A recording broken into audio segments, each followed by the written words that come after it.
लकल हम्दु या अल्लाह वस्सलातु वस्सलामु अलैका या सय्यदी या रसूल अल्लाह व अला आलिका व अस्हाबिका या सय्यदी या हबीब अल्लाह। नाज़रीन मोहतरम, रुकू ब रुकू कुरान फ़हमी के सिलसिले में कुरान मुक़द्दस की 25वीं सूरह मुबारका सूरतुल फ़ुरक़ान जो कि मक्किया है, उसके हवाले से आज हमने गुफ्तगू करनी है। ये सूरह मुबारका 6 रुकुओं पर मुश्तमिल है। इसके पहले 2 रुकू 18वें पारे के आखिर में हैं, 16वां और 17वां रुकू है 18वें पारे का, और 19वें पारे के पहले 4 रुकू भी इसी सूरह मुबारका का हिस्सा हैं। इस सूरह मुबारका की इब्तिदा में कुरान मुक़द्दस के हवाले से ज़िक्र है, रिसालत और तौहीद की बात है, और फिर आगे चलकर इन्हीं के हवाले से तफ़सील के साथ कुफ़ार के एतराज़ात के जवाबात इरशाद फरमाए गए हैं।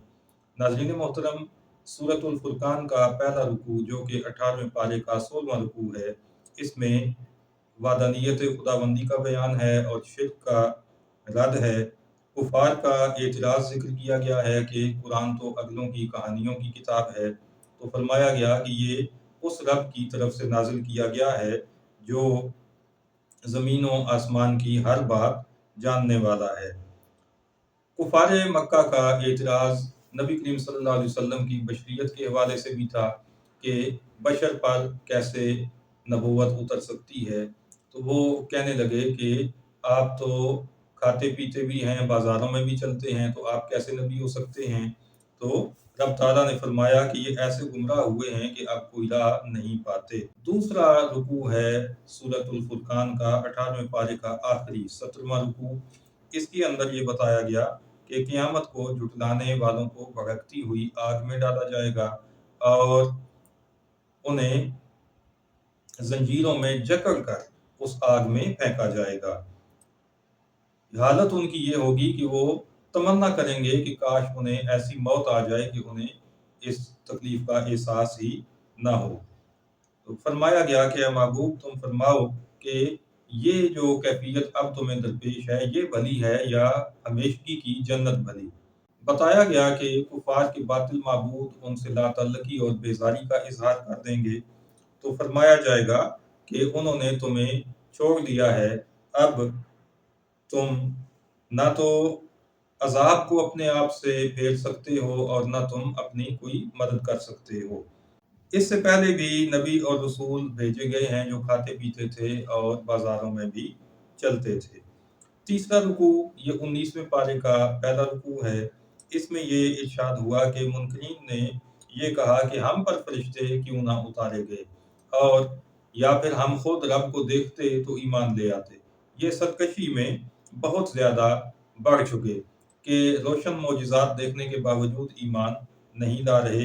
तो फरमाया कि जब ये फरिश्तों को देखेंगे, जब वो वक्त आएगा क़यामत का, तो उस वक्त इनकी हालत ये होगी कि इन्हें इससे कोई खुशी नहीं मिलेगी, बल्कि ये तमन्ना करेंगे कि काश इनके और फरिश्तों के दरमियान कोई आड़ हो, कोई पर्दा हायल हो जाए, और ये क़यामत के दिन अपने किए पर अफसोस करते होंगे। कुरान मुक़द्दस के इकट्ठा एक ही बार ना उतारे जाने पर जो एतराज़ था कुफ़ार का, उसके हवाले से इरशाद फरमाया गया कि इसको हमने बतदरीज उतारा ताकि ए महबूब आपका दिल इससे मज़बूत करें। चौथा रुकू है सूरतुल फ़ुरक़ान का 19वें पारे का ये दूसरा रुकू है। इसमें हज़रत मूसा और हज़रत हारून अलैहिस्सलाम का तज़किरा है कि उन्हें फ़िरौनियों की तरफ भेजा गया, और जब उन्होंने इनकार किया तो उन्हें हिलाक कर दिया गया दरिया में डुबोकर। हज़रत नूह अलैहिस्सलाम की कौम, उसने भी इनकार किया तो उन्हें भी गर्क कर दिया गया तूफ़ान नूह में। आद व समूद का तज़किरा है कि उन्हें भी नाफरमानी की सज़ा मिली और उन्हें भी हिलाक कर दिया गया, और भी कई संगतें गुज़री, इनका तज़किरा हुआ। कुफ़ार नबी करीम रऊफ़ुर रहीम सल्लल्लाहु अलैहि वसल्लम की हक्कानियत को जानते बूझते हुए ज़िद्द व अनाद की वजह से ईमान लाने से महरूम रहे, इसका ज़िक्र है। और फरमाया गया कि ये तो चौपायों से भी बदतर और गुमराह तर हैं। पाँचवां रुकू जो 19वें पारे का तीसरा रुकू है, इसमें कुदरत खुदाबंदी के बहुत से मज़ाहिर का बयान है, और फिर फरमाया गया कि मुनकरीन के साथ जिहाद किया जाए। اس میں یہ بھی ارشاد ہوا کہ اے محبوب، ہم نے تمہیں نہ بھیجا مگر خوشی اور ڈر سناتا، وما ارسلناک الا مبشرا و نذیرا۔ یہ آقا صلی اللہ علیہ وسلم کی تشریف آوری کا، آپ کی میلاد کا خوبصورت تذکرہ ہے۔ آقا صلی اللہ علیہ وسلم سے رب تعالیٰ نے یہ کہلوایا، اس رکوع میں اس کا تذکرہ ہے کہ میں تم سے اپنی دعوت پر کوئی اجرت نہیں مانگتا، مگر جو چاہے اپنے رب کی طرف راہ لے، یعنی اپنے رب کو مان لو، اس کو سچا اور حقیقی معبود مان لو، اس کو وحدہ لا شریک مان لو، اس پر ایمان قبول کر لو، تو یہی میرے لیے اجرت ہے، مجھے اور کوئی دنیاوی مفاد نہیں چاہیے۔ یہاں پر دعوت توحید کا بڑا خوبصورت انداز ہمیں نظر آتا ہے۔ ارشاد فرمایا گیا کہ بھروسہ کرو اس زندہ پر جو کبھی نہیں مرے گا، اس کی پاکی بولو، وہی کافی ہے، اپنے بندوں کے گناہوں پر خبردار ہے، جس نے آسمان اور زمین اور جو کچھ ان کے درمیان ہے 6 دن میں بنائے۔ ثم استوى علی العرش، پھر اس نے عرش پر استوا فرمایا جیسا کہ اس کی شان کے لائق ہے۔ ناظرین محترم، پیچھے بھی کئی مرتبہ یہ الفاظ آ چکے ہیں مختلف صورتوں میں، اور ہم نے وہاں پر تقابل کر کے آپ کو بتا دیا تھا کہ جتنے بھی نجدی اور دیوبندی وہابی فکر کے لوگ ہیں، انہوں نے اس آیہ مبارکہ کا ترجمہ کرتے ہوئے رب تعالیٰ کے لیے جسم تسلیم کیا ہے، جو کہ بالکل قطعاً خلاف اسلام عقیدہ ہے۔ سیدی اعلیٰ حضرت امام اہل سنت امام الشاہ احمد رضا خان بریلوی رحمۃ اللہ تعالیٰ علیہ نے یہاں پر ایمان کو جلا بخشنے والا ترجمہ کیا، پھر عرش پر استوا فرمایا جیسا کہ اس کی شان کے لائق ہے۔ چونکہ عرش پر استوا قرآن کا بیان ہے تو اس پر ہم نے ایمان بھی رکھنا ہے، مگر اس کا جو مفہوم لغت سے ہمارے سامنے آتا ہے وہ اللہ کی شان کے لائق نہیں ہے، اس لیے کہ اللہ جسم سے پاک ہے۔ تو اس لیے اعلیٰ حضرت نے یہاں پر یہ لفظ شامل کیے ہیں کہ اس نے عرش پر استوا فرمایا جیسا اس کی شان کے لائق ہے۔ وہ جو بھی کیفیت ہے ہم اس پر ایمان رکھتے ہیں، مگر ہم جسم کو نہیں مانتے، اور جسمانی طور پر کہیں پہ متمکن ہونا، کہیں پہ قرار پکڑنا، کہیں پر بیٹھنا، اس کو ہم تسلیم نہیں کرتے۔ ناظرین محترم، آخری رکوع ہے سورۃ الفرقان کا، اس میں آفتاب و ماتاب کا تخلیق کرنا اور اسی طرح لیل و نہار کی گردش اور ان کی بدلی کا ذکر ہے کہ یہ رب تعالیٰ کی عظیم قدرتیں ہیں۔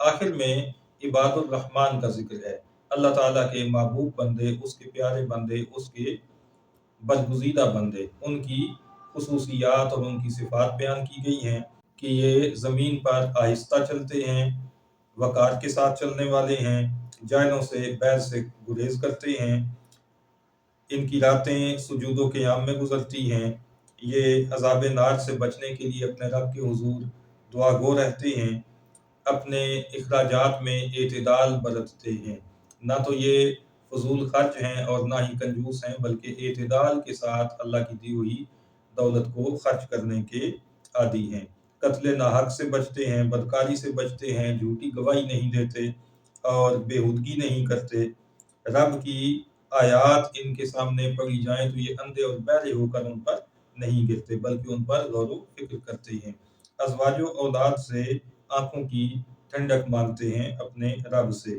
اور اپنے لیے پرہیزگاروں کی امامت مانگتے ہیں۔ رب تعالیٰ نے یہ ساری صفات بیان فرمائی اور فرمایا کہ جو کوئی برائی کے بعد توبہ کر لے اور ایمان قبول کر لے اور عمل صالح بجا لائے تو رب تعالیٰ ان کی برائیوں کو بھلائیوں سے بدل دے گا۔ عباد الرحمن کے لیے ارشاد فرمایا کہ انہیں جنت کا سب سے اونچا بالا خانہ انعام میں ملے گا، جہاں پر وہ ہمیشہ رہیں گے۔ ناظرین محترم، سورۃ الفرقان کا رکوع برکوع خلاصہ آپ کی خدمت میں پیش کیا گیا ہے۔ دعا کیجئے کہ اللہ رب العزت نے ہمیں جو ایمان کی دولت عطا فرمائی ہے، اس کی قدر کرنے کی توفیق عطا فرمائے اور اچھے اعمال کی توفیق عطا فرمائے، اپنی اور اپنے پیارے حبیب صلی اللہ علیہ وسلم کی سچی محبت پر زندہ رہنا نصیب کرے، اور آخرت میں عباد الرحمن میں ہمارا شمار ہو اور ہمیں وہ انعامات ملیں جس کی یہاں پہ بشارت دی گئی ہے۔